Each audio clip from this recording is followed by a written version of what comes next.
Esdras e os levitas começam a ler a lei e a falar com o povo sobre todos os benefícios que Deus fez em suas vidas, desde a saída do Egito até aqueles dias. E há uma preocupação enorme com respeito ao povo, se eles iriam ou não cometer os mesmos erros. A gente sabe que é do ser humano errar. Todos falharam, ninguém cumpriu a lei como deveria cumprir, porque faz parte da natureza humana. Mas isso não significa que o ser humano não venha se esforçar para fazer o que é certo, porque você imagina se a gente for dar ao nosso coração tudo o que ele quer. Imagina se o nosso coração fosse um carro desgovernado e sem freio, descendo uma serra. Certamente não iria dar algo de bom, não é mesmo? Então esse é o problema. O povo sempre errava no coração, um coração sem freio, um coração sem leis, um coração rebelde.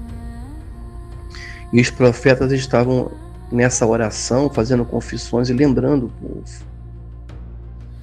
E também mostrando para o povo que se eles ficassem olhando para o passado, quando a gente volta um pouquinho lá no livro de Esdras, a gente vê que quando foi feito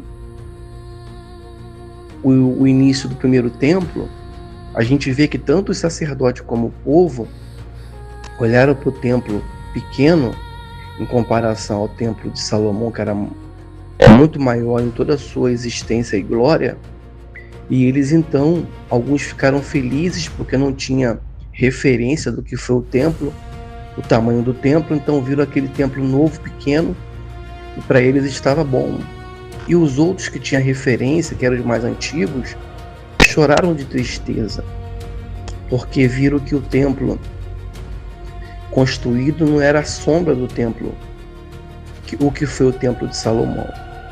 E aqui também, diante do muro, Neemias está mostrando o povo, Esdras está mostrando o povo,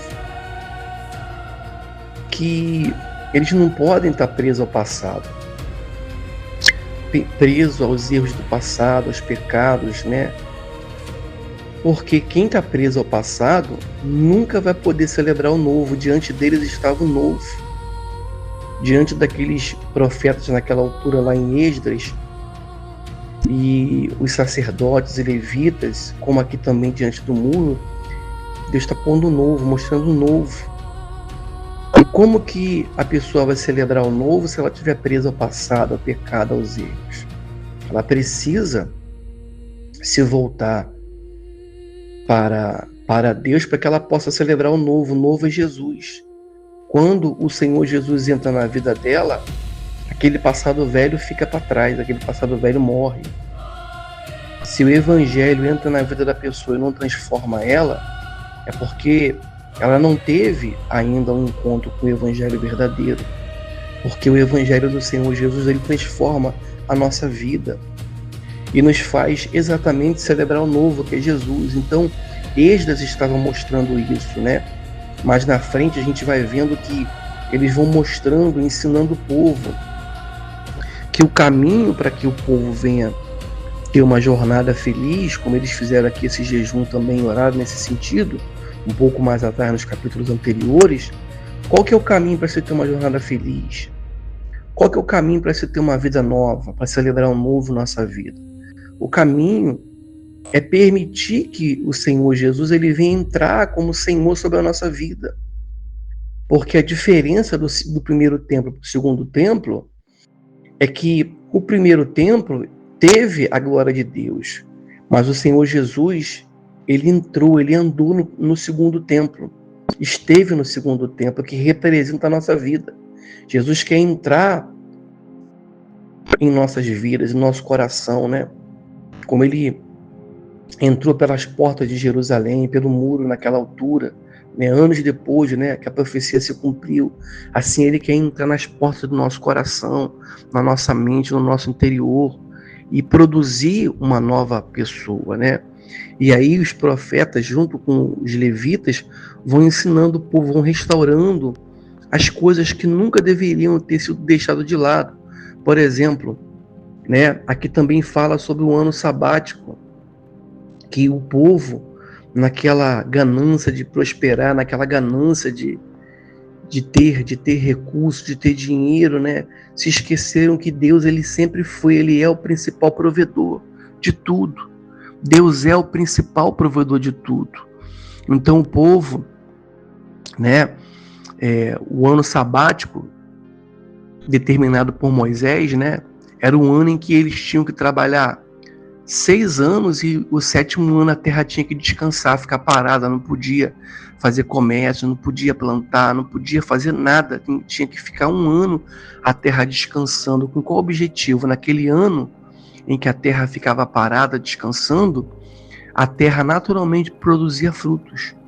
E aqueles frutos eram o que alimentava não só os animais, como também as pessoas, né? Mostrando que não é o trabalho do homem que faz o fruto produzir. O que faz o fruto produzir é Deus. Aquele ano era um ano de confiança, era um ano inteiro onde as pessoas tinham que aprender a confiança, a confiar em Deus. O ano sabático, né? Muito interessante. E bate muito com o que Jesus fez, né? Lá, mais tarde, lá em Atos, né? Quando Pedro se afasta, né? Tá no mar pescando, distante. E aí, ele já tinha negado Jesus, estava distante, né? Não se sentindo digno de servir mais a Deus, né? Estava ali trabalhando, não pegou nada. E aí Jesus então aparece no mar, na areia, vai lá, prepara um fogareirozinho, prepara um peixe e pão dele e fala com Pedro para que ele viesse jogar a rede e pegar peixes, né? E Pedro vai lá jogar a rede, não conhece que é Jesus, joga a rede. E quando ele vê a rede cheia de peixe, ele fica maravilhado, né? E então ele desce do mar, ele desce do barco, e eles vêm ao encontro de Jesus. E quando eles chegam ali, Jesus já tinha ali o pão preparado e o peixe, mostrando que o provimento vem dele, né? Ou seja, ali Jesus estava tratando de Pedro, do coração dele, né? Mostrando que o provimento vem dele. E aí Jesus pergunta: vocês têm aí alguma coisa? Eles tinham pegado alguma coisa em cima da palavra de Jesus, mas Jesus já tinha preparado algo para eles. Então, aqui só fazendo uma divergência entre os textos, para a gente ver como que liga, né? É muito interessante, né, que os livros da Bíblia foram escritos em épocas diferentes, com autores diferentes, mas tudo está ligado, né? Tudo se encaixa, né? E aqui, então, ele está cuidando do povo, né? Ele está mostrando para o povo que a confiança, quando se é uma nova criatura, quando se é uma nova pessoa, então a confiança, ela vem de Deus, porque a gente sabe que ele vai cuidar dos seus servos e dos seus filhos.